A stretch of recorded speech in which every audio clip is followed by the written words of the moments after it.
Hey guys, Don Martino here to break down the first episode of Obi-Wan Kenobi. I'm so excited that it's finally here and we get to talk about it together. Spoilers ahead, so you have been warned. Let's break this thing down. So I love the recap of everything from Phantom Menace to Revenge of the Sith in the beginning. I thought it was epic. I thought the music really worked for it. It's a really nice callback. It's great for people that really do need the reminder. Myself, I didn't need it, but I liked seeing it. So the show really opens with this callback back to Order 66, which we saw the events of in Revenge of the Sith. Execute Order 66.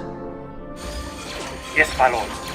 And we're seeing these like Jedi children, which is awesome, and this master comes and saves them. It's amazing. It's the best lightsaber action ever put to film. I will go on record saying that. Then we flash 10 years later on to Tatooine, where we do get the Grand Inquisitor landing with a couple of other Inquisitors. The other two Inquisitors that he arrives with are the third sister and the fifth brother. The third sister is Reva, who we find out more and more about throughout the series. But the Grand Inquisitor goes into like this cantina, and he's kind of interrogating this bartender man that was so good. He was kind of laying out a scenario in front of him in which a Jedi would have ran into his bar. This whole show is setting up that this is the hunt for the Jedi with the Inquisitors, and I love that. It's really suspenseful and dark the way that it comes about. We do get Obi-Wan off by his lonesome. He's kind of looking at young Luke from a distance. I really love that. A Jawa comes, sells him a toy, asks him about Vaporators. It was a real callback to Vaporators in New Hope. That's a nice little Easter egg there. I have been programmed. What I really need is a droid who understands the binary language of moisture evaporators. Evaporators? Sir, my first job was programming binary load lifters, very similar to your evaporators in most respects. Obi-Wan takes the toy that the Jawa gave him in the middle of the night over to Luke Skywalker's house, and we actually saw Luke Skywalker playing with at least a similar toy in Star Wars Episode 4, A New Hope, and I wonder if it's the same one. It might be, but we can see that Obi-Wan is trying to plant the ideas in Luke's head of adventure and things like that, and I thought that it was a great lead up to the events of A New Hope. Again, I thought that this stuff really played nicely and very naturally. Ewan McGregor runs into an old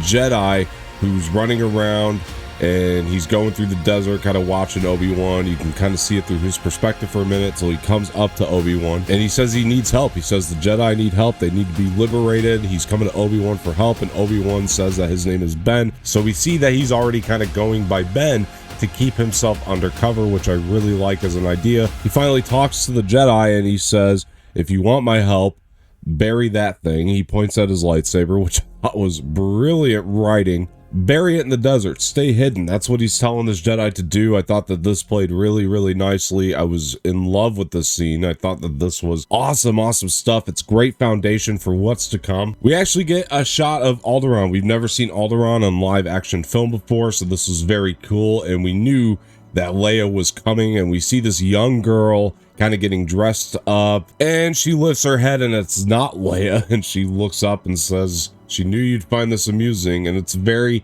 Leia characteristically. And Leia's running through the woods. It's like a very whimsical scene. I really like the way that this was played to set up a young Leia, and she's watching some ships go by. It's awesome. Vivia Lyra Blair does a great job as Leia here. You can actually see the characteristics of Leia kind of getting called back into a very young 10-year-old Leia. We see that she needs to get ready for this party of some sort. Jimmy Smits comes in as Bail Organa, and I was so excited. He is actually one of the most underrated Star Wars characters in my opinion. So I'm so glad Jimmy Smits is in the show as Bail Organa, Leia's adopted father, and it's gonna be great stuff. I know this because Jimmy Smits is great. Again, this episode does a great job at setting up like firm foundation for where this show is gonna be going. It's a great cinematic piece, honestly, just in this one episode alone. I love seeing Obi-Wan working too, by the way, just like a regular working guy. He's kind of like an average Joe. We get a couple moments of that in this. Obi-Wan is confronted by Luke's Uncle Owen, who found the toy and is not too happy about this, and they have this exchange. Obi-Wan's a bit combative here, where he tells Owen that we talked about this when Luke Skywalker gets to a certain age. He must be trained, but Owen thinks that Obi-Wan doesn't care about Luke at all. He thinks he only cares about the fact that he is showing Force abilities, and Owen knows all this. I really like this dynamic, and the conversation was really great. Owen gives Obi-Wan back the toy. He says, leave us alone, Ben. The Inquisitors show up, still hunting Jedi. Obi-Wan kind of hides out, but Owen. Lars is still there and he confronts Reva, and they have this really great exchange where Owen is saying that he doesn't know a Jedi, but the fifth brother is telling Reva to like stand down. She has her lightsaber to his throat, and it's actually a really intense moment, and Owen keeps his cool, doesn't break or anything. Obi-Wan walks by Owen after the Inquisitors leave, and he says, "Thank you, Owen." And Lars tells Obi-Wan, "I didn't do it for you," and you can understand why. He mainly did it for Luke. I think that these are two people that really care about the same boy for two different reasons. They're both trying to keep him protected. And it's so great to see Joel Edgerton, a much more seasoned Joel Edgerton this time around, playing Uncle Owen. He's doing great work here. I really like the approach that he's taken here. Now we flash kind of back to Leia at this party and everything, and she gets into this really sort of cruel exchange with her cousin, who's also a very young boy at this point, and her cousin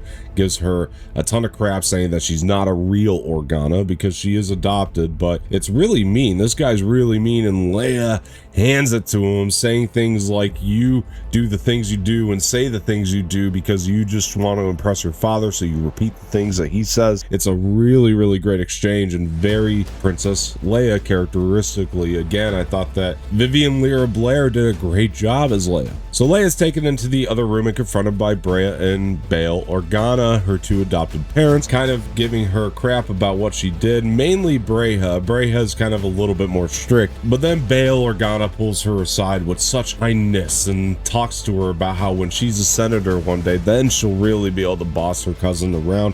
Until then, we'll apologize. It was such a sweet exchange. Jimmy Smits is so great in this role. I was so happy to watch this, guys. I really almost teared up. It was one of the most emotional things I'd seen on screen in Star Wars. I just love that relationship. It was everything like I wanted it to be, you know. It was so good, and it just really, again, a lot of heart there. You can see how much he loves little Leia.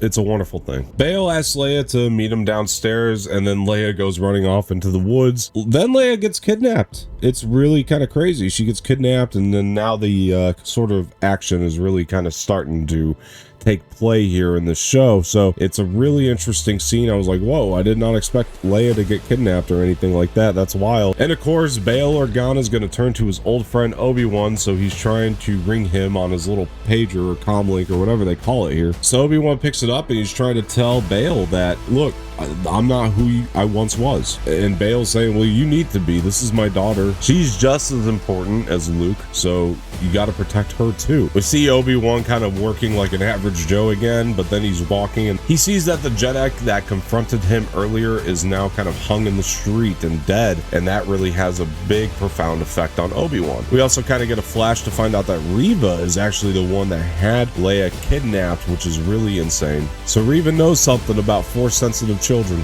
By the way, the sort of intensity between Reva and the fifth brother is very great in this series as well. It comes off very intense. They do not like each other, you can tell. It's great stuff, guys. So seeing Leia in a holding cell just brought me right back into Star Wars Episode 4, A New Hope, and that was really cool.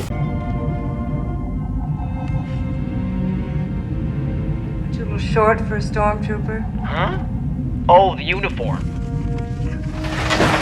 I'm Luke Skywalker. I'm here to rescue you. You're who? I'm here to rescue you. I've got your R2 unit. I'm here with Ben Kenobi. Ben Kenobi, where is he? Come on. Obi-Wan goes back to his little cave, and Bail Organa is there to greet him. The way they played this was cool because you didn't really know who was going to turn around in that robe. But Obi-Wan has been constantly trying to contact Qui-Gon throughout this entire episode, so you almost thought it was like a version of him, like a Force ghost Qui-Gon, and it wasn't. It was Bail Organa, which is cool, and Bail showed up to convince Obi-Wan to go get Leia. Obi-Wan goes out into the sands of Tatooine. He recovers two lightsabers that he buried, his own and the one of Anakin Skywalker, and I thought that this was so cool. Again, it's just so much foundation for things to come. Seeing the classic Skywalker lightsaber back on the screen again, it's always great, so I really like seeing that in the ground, but he takes his own lightsaber and he goes off to try to save Leia. And at the very end, we do get a reveal of his lightsaber on his side, so we know that shit is going to go down in this series. It looks so badass. I'm so excited that this is a thing that's happening, that we get to have this as Star Wars fans, and that is where the episode ends. Guys, I have to ask you what you thought of Obi-Wan Kenobi. I think that this really has at least the potential to be the best Star Wars that we've had from Disney so far. We will see where it all goes. I don't want to get my hopes up too high because I don't want to get scammed, but this first episode is the best pilot of any Star Wars series that I've ever seen. So I love this show so much. I hope that all of you share similar feelings. I thought Deborah Chow did a great job directing this, and it shows that she was really meant for more in the Star Wars universe as a filmmaker.